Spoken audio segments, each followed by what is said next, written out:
선물들을 근데 저도 기억에 남는 제가 이 지금 어린이 예배도 설교를 해요. 그러다 보니까 한 주일에 설교를 2개씩 하려니까 제가 너무 부담이 돼서 설교가 같이 갑니다. 같이 가는데 예수님의 생애 시리즈로 가는데 어린이한테는 같은 본문이지만 본문을 아이들 눈높이에 맞게 아주 쉽게 하고 어른들한테는 조금 다양한 얘기를 제가 이제 하거든요.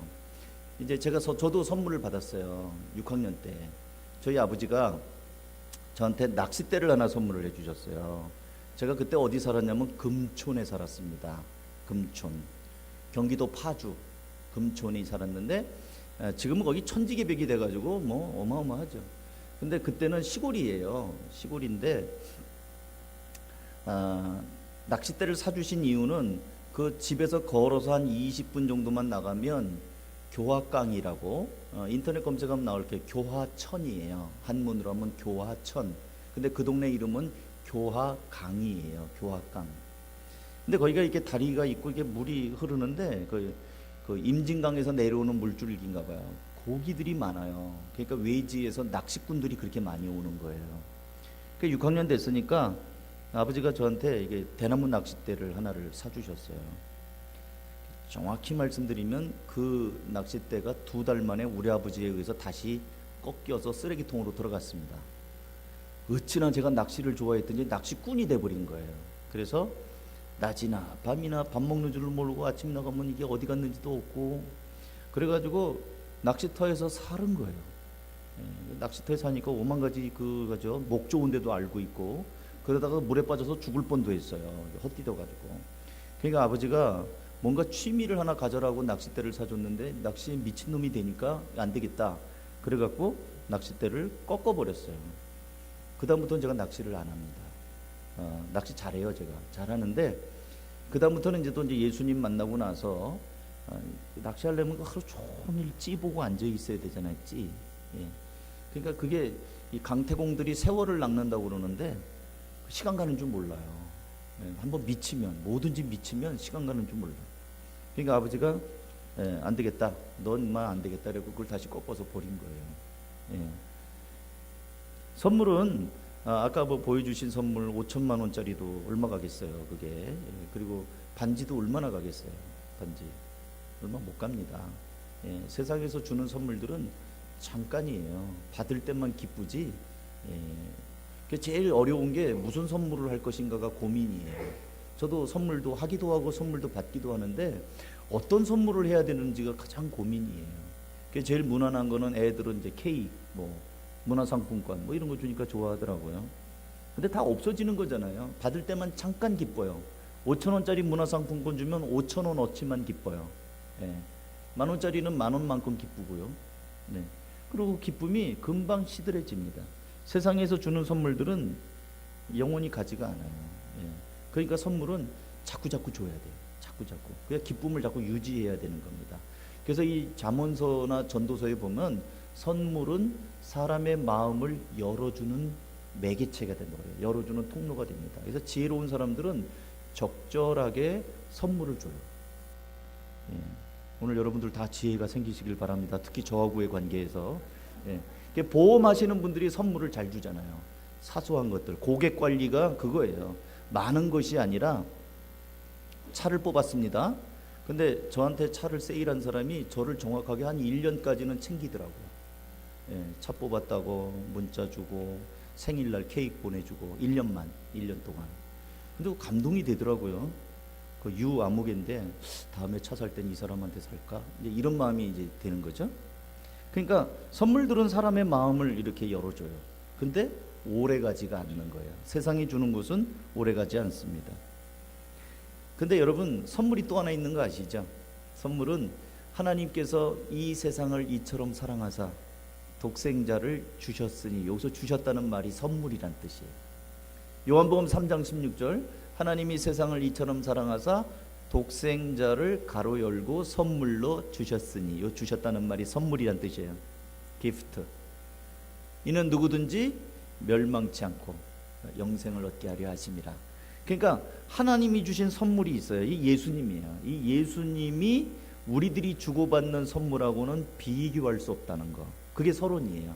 선물 우리가 즐겁지만 그 선물이 오래 못 가고 누리지도 못해요. 저 지난주 한 2주쯤 전에 제가 말씀드린 것 같은데, 저희 어머니가 제 아내를 불러서 폐물 상자를 열어 보이셨어요. 그리고 내가 이제 몸도 아프고 쓸 수가 없으니 이거 며느라 네가 가져라.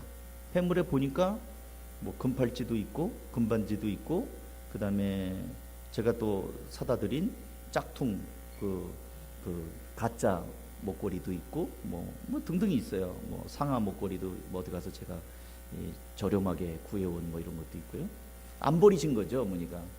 그래서 제가 볼 때는 쓸만한 건 팔찌 하나하고 금반지 하나인데 나머지는 다 짝퉁이고 가짜인데, 어머니가 아들이 뭐 고등학교 때나 대학교 때 이렇게 없는 돈에 사준 걸 기특했든지 그걸 다 갖고 계신 거예요. 그러면서 이제 며느리한테 물려준다고 못 쓰는 거죠. 못 써요. 그래서 제가 안 받았어요.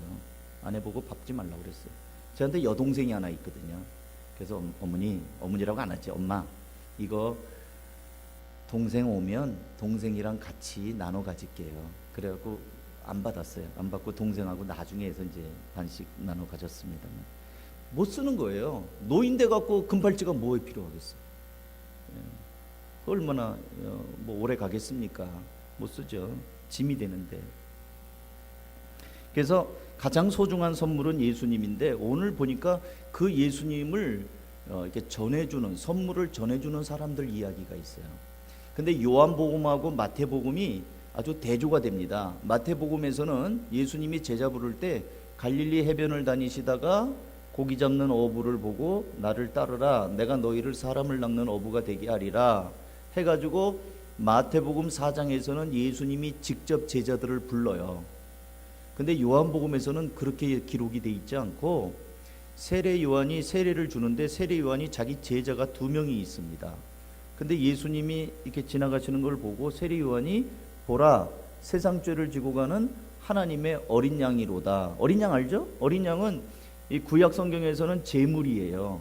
사람의 죄를 용서받기 위해서는 제단에다가 양 희생 제물을 바쳐서 번제로 불을 질러서 내가 죽어야 되는데 이 양을 죽이는 거예요. 양을 그냥 죽이는 게 아니고 양의 머리에다 안수를 해요. 그래갖고 자기 죄를 다 뒤집어 씌웁니다. 내가 거짓말했습니다, 도둑질했습니다, 뭐 어쨌습니다. 자기 죄를 양에다가 다 얘기해갖고 양을 쇳덩어리로 만든 다음에 이놈을 잡아 죽이는 거예요. 그래갖고 내가 죽어야 되는데 얘를 죽여서 번제로 드리는 거죠. 이 어린 양, 죄 없는 어린 양이 내 죄를 뒤집어 쓰고 가는 거예요. 세례 요한이 예수님을 보고 세상 죄를 지고 가는 하나님의 어린 양이로다 라고 얘기를 했어요. 그 말을 듣고 세례 요한의 제자 2명 중에 하나가 안드레입니다. 안드레가 선생님, 제가 예수님을 따라가겠습니다. 인간적으로 보면 제가 오늘 우리 아이들한테도 얘기했어요. 얘들아, 너희들이 우리 한가족교회에서 목사님하고 이렇게 친하게 잘 지내는데 옆에 있는 군자대형교회에게 좋은 거 있다고 그러더라. 그래서 목사님, 제가 군자대형교회로 갈래요. 허락해 주세요. 나한테 와서 그랬다고 치자. 그럼 목사님 기분이 어떨까? 그랬더니 애들이 이제 눈을 꿈뻑꿈뻑해요. 그러더니 목사님 별로 기분 안 좋을 것 같은데요. 안 좋겠죠. 솔직히 뭐 제가 무슨 거룩한 목사가 아니니까. 여기서 정든 아이들이 딴 교회로 간다 그러면 속쓰리죠. 세례 요한이 말이야, 아끼는 제자가 있었단다. 그 중에 하나가 안드레인데, 2놈 중에 하나가 안드레인데 예수님이 하나님의 어린 양이라는 말 듣고 꽁지가 빠지게 쫓아간 거예요, 거기로. 그래갖고 그날로 안드레가 예수님의 제자가 돼버렸어요. 제자를 뺏긴 거예요. 근데 세례 요한은 거기에 속상해하지 않습니다. 그는 흥하여야겠고 나는 쇠하여야 되리라, 이 마음을 가진 거예요. 그리고 예수님이 하나님의 어린 양이니까. 그래서 안드레가 예수님을 만나고 나니까 진짜거든요. 그러니까 안드레가 가가지고 자기 형 시몬을 데리고 옵니다. 시몬을 데리고 와요. 그래갖고 시몬을 데리고 오니까 동생이, 여러분 우리가 무슨 전도하고 이럴 때 말이에요, 말을 잘해서 전도하는 거 아니더라고요. 사람을 보면 애들이라도요, 큰일 났다고 뭐 봤다고 이러면요, 눈을 보면 알아요. 이게 진짜인지 뻥치는 건지.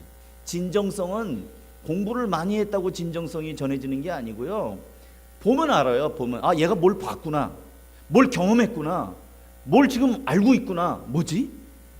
그러니까 이 시몬이 자기 동생이 가자고 이러니까 따라온 거예요. 그 예수님에게로 데리고 왔죠. 예수님이 시몬을 이렇게 보면서 너를 내가 게바라고 하겠다. 게바라는 말은 베드로라는 뜻이고요. 베드로라는 말은 반석이라는 뜻입니다. 너를 내가 보니 너 참 쓸만하구나. 내가 너를 반석이라고 하마. 그래서 이 안드레 동생이 전도를 해가지고 베드로가 예수님의 나중에는 수제자가 됩니다. 그리고 예수님이 오늘 본문에 보니까 또 이제 빌립에게 예수님이 나를 따르라 얘기를 합니다. 그랬더니 빌립이 예수님을 따릅니다. 따르면서 보니까 하나님의 아들이 맞거든요. 그러니까 여러분, 우리가 예수님을 진짜 만났는가 못 만났는가의 차이가 있어요. 아까 우리 신의 간증하는 거 잘 들어보시면 특이한 게 하나가 있는데, 제가 그 얘기를 듣고 은혜를 받았구나 생각을 했어요. 덜렁덜렁 교회를 다니면 자기만 다녀요. 근데 은혜를 받으면요, 다른 사람이 생각이 나게 돼 있어요. 다른 사람이 보입니다. 자기 목장 식구가 생각이 나고. 저도 그렇더라고요. 제가 은혜를 받기 전에는 교회를 그냥 다녔어요. 근데 은혜를 받고 나니까 제일 먼저 생각나는 게 우리 아버지 어떡하지? 우리 엄마 어떡하지? 예수 안 믿고 지옥 갈 수밖에 없는 사람이 그렇게 불쌍할 수가 없는 거예요. 다른 사람이 생각이 나는 거예요. 나는 이렇게 왔는데 어떡하지? 제가 지난번에도 한번 얘기한 적이 있어요. 롯데마트에서 이 철진한 양복 마이를 한 수천 장, 한 10,000장 정도 되는 것 같아요. 그 주차장 마당에다가 쫙 펼쳐놓고 1,000원에 팔았어요. 1,000원. 근데 이 가격표 이렇게 보니까 38만 원짜리인데 1,000원에 파는 거예요. 그걸 제가 알게 됐어요. 우연히. 저 그래서 막 입어보니까 큰 것도 있고 뭐 철진한 거니까 내 사이즈에 맞는 거 벌써 이미 누가 다 빼갔어요. 그리고 뭐 없더라고요. 그래서 보니까 뭐 있어서 몇 개, 그래서 한 6장을 샀어요. 1,000원이라서 다 사는 건 아니더라고요. 6개 골라서 이렇게 사고. 그 다음에 어떻게 해요? 우리 전도사님 좀 빨리 오라고. 또 내가 아는 목사님 빨리 큰일 났다고. 불난 줄 알았을 거예요. 빨리 오라고 지금 말이야. 그 가격표가 뭐 38만 원짜리인데 1,000원에 파니. 아무리 철 지났다고 해도 겨울에 입으면 되잖아요. 1,000원인데. 그래갖고 막 사람들 연락하고 막 호들갑을 떨어서 와서 막 사게 하고 막 그랬어요. 내가 예수님을 만나고 나면 다른 사람이 생각이 나는 거예요. 이 소중한 선물을 내가 예수님을 경험하고 나니까 부모님도 생각나고 형제도 생각나고 친구도 생각나고. 그래서 오늘 안드레가 40절 요한의 말을 듣고 예수를 따르는 두 사람 중에 하나는 시몬 베드로의 형제 안드레라. 그가 먼저 자기 형제 시몬을 찾아 말하되 우리가 메시아를 만났다 하고, 이 소중한 선물을 가장 가까운 가족에게 전합니다. 여러분, 전도는 누구한테 하는가? 가까운 가족에게부터 하는 거예요. 가까운 가족에게. 아무리 많은 대외 활동을 해도요, 가족들이 주님을 알지 못한다면 얼마나 마음이 허망할까요? 뭐 교회에서 뭐 여전도회장, 남전도회장, 뭐 감투들 많이 쓰고 막 활동하잖아요. 근데 가족들은 다 불신자야. 그러면 마음이 얼마나 허전하냔 말이죠. 의미가 없잖아요. 의미가 없습니다. 목사님들도 마찬가지예요. 이렇게 열심히 설교하잖아요. 근데 제 아들이 예수를 안 믿고 교회 코앞에서 당구 치고 있다고 생각해 보세요. 주일날 난예배 요 시간에 얼마나 목사님의 마음에 억장이 무너질까요? 그런 목사님 계셔요. 우리 교단에도 어른 목사님이고 총회장도 하시고 존경받는 분인데 아들이 예수를 안 믿어요. 꼭 주일날이면 교회 앞에 있는 당구장 가서 당구 치는 거야. 아버지가 얼마나 화가 났든지 예배 끝나자마자 그냥 씩씩거리고 화를 내시고 당구장에 가셨어요. 그러니까 그 모습을 보고 장로님들이 따라간 거예요. 그러니까 역시 담배 꼬나 물고 당구 치는 아들이 있어요. 목사 아들. 이놈 샤시가 그러면서 그냥 하니까 또 장로님들 와서 뜯어 말리시면서 목사님 왜 이러십니까? 뭐 고정하세요. 얼마나 속상하겠어요. 기도도 많이 하고 교인들도 한 2,000명 돼요. 큰 교회입니다. 근데 그 아들이, 아버지는 원로고 교계에 존경을 받는 어른인데 아들이 예수를 안 믿어요. 그리고 보란듯이 반항하듯이 교회 앞에서 당구 치고 담배 물고 다니고. 그러니까 아무리 우리가 이렇게 또 가까운 가족이 예수님을 안 믿는다면 참 마음이 쓸쓸하죠. 마음이 힘들죠. 그래서 집사 세울 때도요, 디모데전서 3장 12절, 집사들은 한 아내의 남편이 되어 자녀와 자기 집을 잘 다스리는 자일지니 집사의 직분을 잘한 자들은 아름다운 지위와 그리스도 예수 안에 있는 믿음의 큰 담력을 얻느니라. 네. 그래서 이 가장 귀한 선물 예수님은요, 가까운 가족들에게 전하는 겁니다. 우리 부모님 여러분, 가장 가까운 자녀들에게 귀에 딱지가 지도록 얘기하셔야 돼요. 안 되면 제가 그러잖아요. 유언이라도 하라고. 안 되면 유언이라도 하세요. 내 살아서 안 되면 나 죽어서라도 너 예수 믿었으면 좋겠다. 이거 남기셔야 돼요. 그 다음에 전도 대상은 빌립이, 이제 안드레는 자기 형을 데리고 갔잖아요. 빌립은 나다나엘을 데리러 갑니다. 이튿날 이제 43절, 예수께서 갈릴리로 나가려 하시다가 빌립을 만나 이르시되 나를 따르라 하시니 빌립은 안드레와 베드로와 한 동네 베세다 사람이라. 그러니까 이제 들은 거죠. 안드레를 통해서 들었든지 베드로를 통해서 들었든지 같은 동네 다 그 친구들이니까. 빌립이 이제 예수님을 만난 다음에는 나다나엘을 찾아갑니다. 나다나엘. 그래서 45절, 모세가 율법에 기록하였고 여러 선지자가 기록한 그 일을 우리가 만났으니 요셉의 아들 나사렛 예수니라. 그러니까 나다나엘이 그 말 듣고 콧방울 끼죠. 야, 나사렛에서 무슨 그 촌동네에서 뭐 인물이 나오겠냐, 개천에서 무슨 욕 나겠냐, 뭐 그런 거겠죠. 그러니까 답답한 거예요. 빌립이 이거 뭐 어떻게 뭐 뒤집어 보일 수도 없고. 그러니까 와보라, 와서 보라, come and see, 와서 보라. 전도가 간단하지 않죠. 그렇지만 진정성이 있잖아요. 만난 사람은 진정성이 흘러가게 돼 있습니다. 논쟁으로 되는, 전도할 때 싸우면 안 돼요. 말싸움하면 안 됩니다. 그 사람이 안 듣잖아요. 그러면 와보세요. 보시면 압니다. 맛있는 음식이 있잖아요. 안 먹어 그래. 한번 먹어봐. 그러면 넌 기가 막힌 걸 알 것이다. 그 과일 중에 두리안이라는 과일이 있어요. 열대 과일 중에. 들어보셨을까요? 안 먹어보신 분도 이름은 들어봤을지 모르겠는데, 두리안은요 구린내가 납니다. 인분 냄새가 나요. 근데 과일의 왕자라는 별명이 붙어 있거든요.